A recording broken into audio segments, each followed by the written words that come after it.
the Hebrew home is, for where the heart is, that's where you find the Hebrew home. Hebrew home, Hebrew home, good morning, Hebrew home.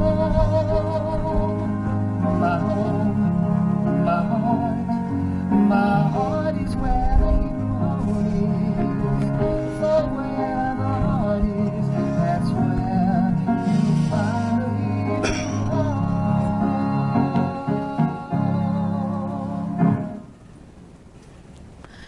Good morning and welcome to today's edition of Good Morning Hebrew Home. I am your host for Friday, Liisa Murray. I apologize, we're having a little bit of a late start today, but you know, every day is something new. You never know what's going to happen, and today we're just starting a little late. So I'm so happy if you're still with us and joining us. Today is Friday, January 29th. The weather is very cold today. I was just the walk from my car to the building. I was like, no, thank you. It's a great day to stay indoors. It's a high of 25, but with winds at 20 to 25 miles per hour and gusts up to 30 miles per hour, it will feel more like a high of 10 degrees or less. So a great day to bundle up and stay indoors with some hot drinks, whatever your preference is, some coffee, tea, or hot chocolate. On this day in history, in 1595, William Shakespeare's play Romeo and Juliet is thought to have been first performed, officially published early 1597. In 1845, Edgar Allan Poe's poem Raven first published in New York City. In 1936, the first players elected to the Baseball Hall of Fame, Ty Cobb, Babe Ruth, Honus Wagner, Christy Mathewson, and Walter Johnson. In 1947, Arthur Miller's play All My Sons premieres in New York City. In 1959, Walt Disney's Sleeping Beauty is released. It's a beautiful movie. In 1964, a very different film, Dr. Strangelove, directed by Stanley Kubrick and starring Peter Sellers and George C. Scott, premieres. In 1966, Neil Simon's, Coleman, and Fields' musical Sweet Charity premieres at the Palace Theater in New York City and runs for 608 performances.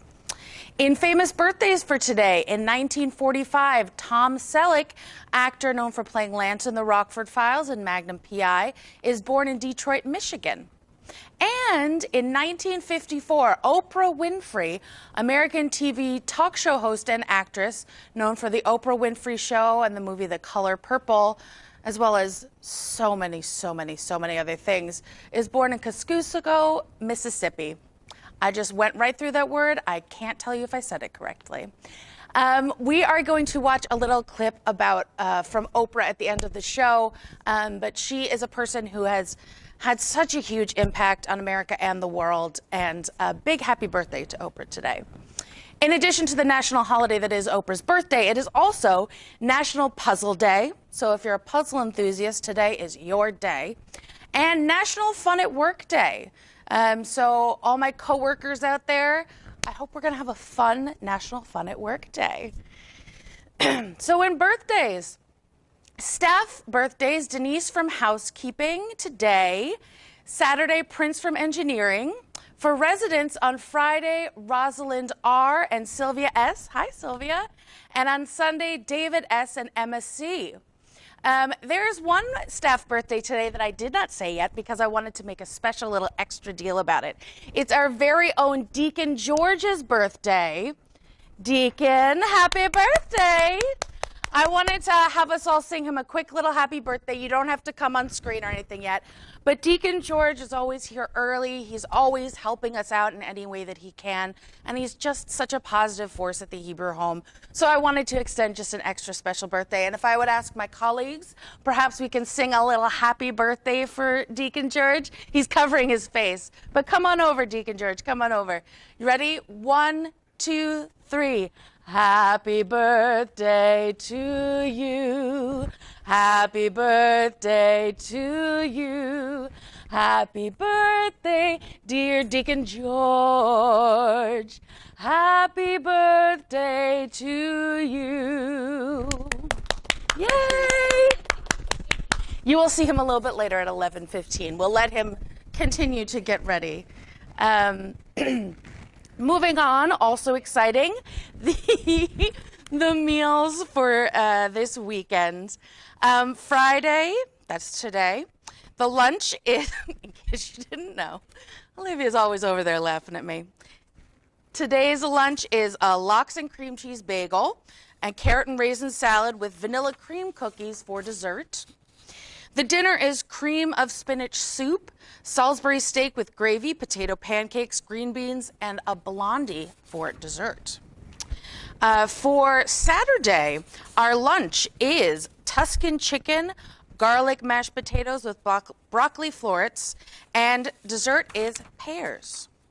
Dinner is cream of squash. Olivia was excited about pears. Dinner is cream of squash soup. Entree is stuffed shells with California blend vegetables and strawberry ice cream, the ever controversial strawberry ice cream. And Sunday, the lunch will be oven fried chicken, sweet potato, and cauliflower with chocolate chip cookies for dessert.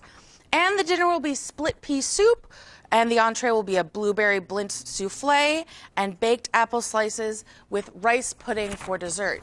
I actually made rice pudding for the very first time a couple weekends ago, and it was very simple. I can't believe I've waited so long to make rice pudding, but it was just milk, sugar, rice, and some spices, and it was just a delight. Warm rice pudding. What a delight.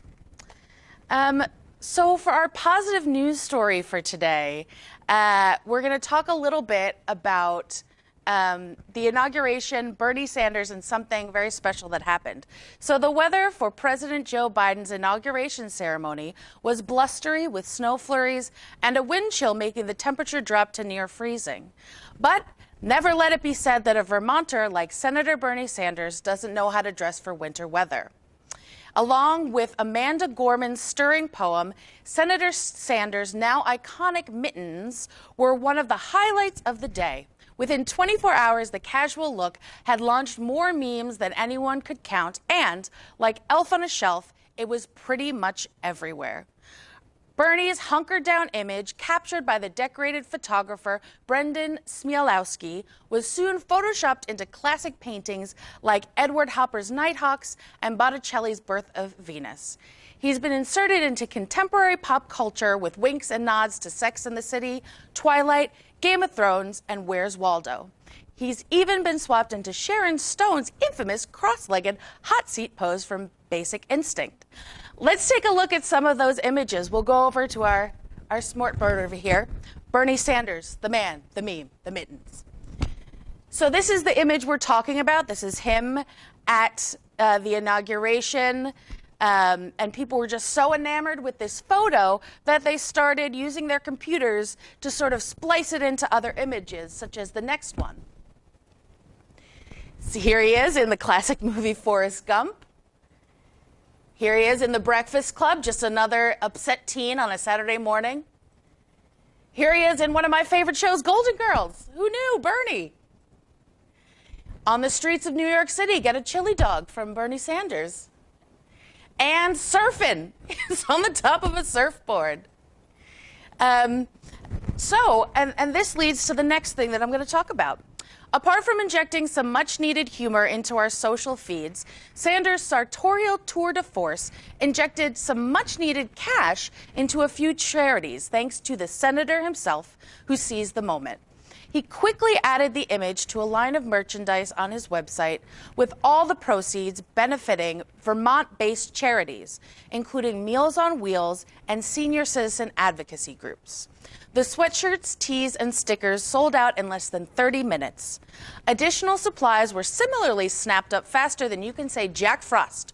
In all, Sanders reportedly raised around $1.8 million in the span of 5 days. Sanders said, "We're glad we can use my internet fame to help Vermonters in need." Jen Ellis, the Vermont elementary school teacher responsible for knitting the world's most famous mittens, reported via social media that Sanders called to let her know the mitten frenzy had raised big bucks for a number of worthy causes. Ellis, who is inundated with requests for the mittens, which she doesn't have time to make, set up a new philanthropic website called Generosity Brings Joy. She will be collaborating with businesses to design and create Bernie mitten-themed products to benefit charity, hoping the joyful, high-quality items make up some of the shortfalls from nonprofits during the pandemic. Ellis wasn't the only Bernie meme fan to use her crafty talents to raise money for charity. Toby King, a woman from Corpus Christi, Texas, put a crocheted Sanders dolls she conceptualized up for sale on eBay to benefit Meals for Wheels. So let's take a look at that, that adorably crocheted. I mean, look at that. I know some of you ladies here could make something real cute like that. I've seen some beautiful crocheted dolls, but look how tiny. And she raised an amazing amount from putting that on eBay, listed at a modest opening price of 99 cents. 167 bids later, the Bernie Mittens crochet doll, get ready, sold for a gobsmacking $20,300. Isn't that amazing? Meanwhile, the Portland, Oregon artist Mike Bennett has made a life-size cutout of Bernie and his now iconic pose for a charity auction. Let's take a look at that. That should be the next slide over there. That's just a beautiful, beautiful recreation on the streets. Look at that. Through his creative genius, over $3,000 has been raised in donations for Meals on Wheels. This is the lesson life has taught me again and again, said Jen Ellis, who had gifted the original mittens to Sanders. If you give of yourself, not just material gifts, but your time, your goodwill, your kindness, you receive joy. It's that simple. You don't have to be rich to care. You just have to be human. We all have so many gifts, and the world is a better place when we share them. I think that's such a beautiful thought to end with today. We're going to have one more clip at the end, but tune in later today, not too long from now, for Catholic services at 11:15 with birthday man, Deacon George, not a birthday boy, he's very grown, and Shabbat Shalom at 3 p.m. Today's Broadway matinee at 2 p.m. on Channel 88 is Kinky Boots. If you missed any portion of today's show, we're just getting a little extra commercial from our video. Don't mind the sound. Will be replayed on Channel 88 at 6:30, and you can find all of our episodes on YouTube. This episode will be on Channel 88 at 6:30.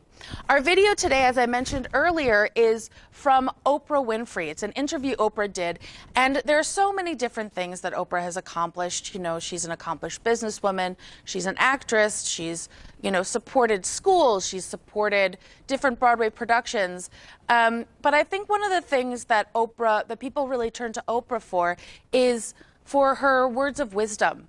And so I selected this final clip for us because she shares some of the words that have really inspired her. So I hope you'll stay tuned after I give you our last few words and watch this clip of Oprah Winfrey. So thank you so much for joining us today. We will see you on Monday, same time, same place, same channel. When I started the school, I said to my beloved friend Maya Angelou, I said, Maya, I'm just so proud that I was able to create the school. And I said, this is going to be my greatest legacy. And Maya said to me, you have no idea.